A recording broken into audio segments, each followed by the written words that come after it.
આજરોજ ભારતના ચૂંટણી પંચ દ્વારા લોકસભા 2024ની ચૂંટણીની તારીખો જાહેર કરવામાં આવી છે, જે અંતર્ગત ગુજરાત રાજ્યમાં ત્રીજા ફેઝમાં ઇલેક્શનની તારીખો જાહેર કરવામાં આવી છે, જે અંતર્ગત 12મી એપ્રિલના રોજ ઇલેક્શન નોટિફિકેશન જે ઇસ્યુ કરવાનું છે 12મી એપ્રિલ, 7 મહિના રોજ મતદાન છે અને 4 જૂનના રોજ મતગણતરીનું આયોજન છે.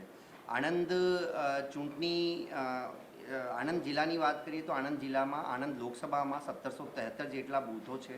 તમામ બૂથો ઉપર એએમએફની વ્યવસ્થા છે, એશ્યોર્ડ મિનિમમ ફેસિલિટીઝ છે અને 17 લાખથી વધારે આણંદ લોકસભાના વોટર્સ છે. જો પીડબ્લ્યુડી અને સિનિયર સિટીઝન્સની વાત કરીએ તો લગભગ 27,000થી ઉપર પીડબ્લ્યુડી અને સિનિયર સિટીઝન્સ કરીને વોટર છે.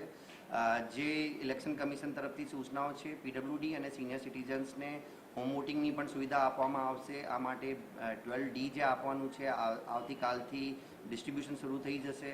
આ ઉપરાંત જિલ્લામાં જે આણંદ લોકસભામાં જે 18 વર્ષથી 19 વર્ષની વયના જે યુવા મતદારો છે, 38,000થી વધારે યુવા મતદારો છે અને આ બધા મતદારોને મારી અપીલ છે કે જરૂર અવશ્ય લોકશાહીના આ પર્વમાં ભાગ લો અને દેશની ભવિષ્યના નિર્માણમાં પોતાનો ફાળો આપો. ઇલેક્શનની જેટલી તૈયારીઓ છે આણંદ જિલ્લાની તમામ તૈયારીઓ પૂર્ણ છે.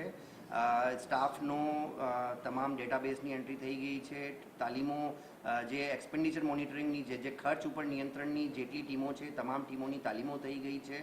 આજથી ફ્લાઇંગ સ્કોડ જે ટીમો છે, ફ્લાઇંગ સ્કોડ ટીમો દરેક વિધાનસભા વિસ્તારમાં ફ્લાઇંગ સ્કોડ ટીમો આજથી એક્ટિવેટ થઈ ગઈ છે અને આદર્શ આચારસંહિતાનો અમલવારી કરવા માટે તંત્ર સજ્જ છે. અને તમામ વોટર્સને મારી અપીલ છે કે આ વખત આપણે આખા પરિવાર સાથે જઈને વોટિંગ કરીએ, આખા ફેમિલીને સાથે જઈને વોટિંગ કરીએ અને વધુમાં વધુ ટર્નઆઉટ કરીને એક લોકશાહીમાં સારું અને સાચું રિપ્રેઝન્ટેશન આપણે સંસદમાં કરાવી શકીએ. આ માટેનો તમામ મતદારોને મત જરૂર આપવું જોઈએ.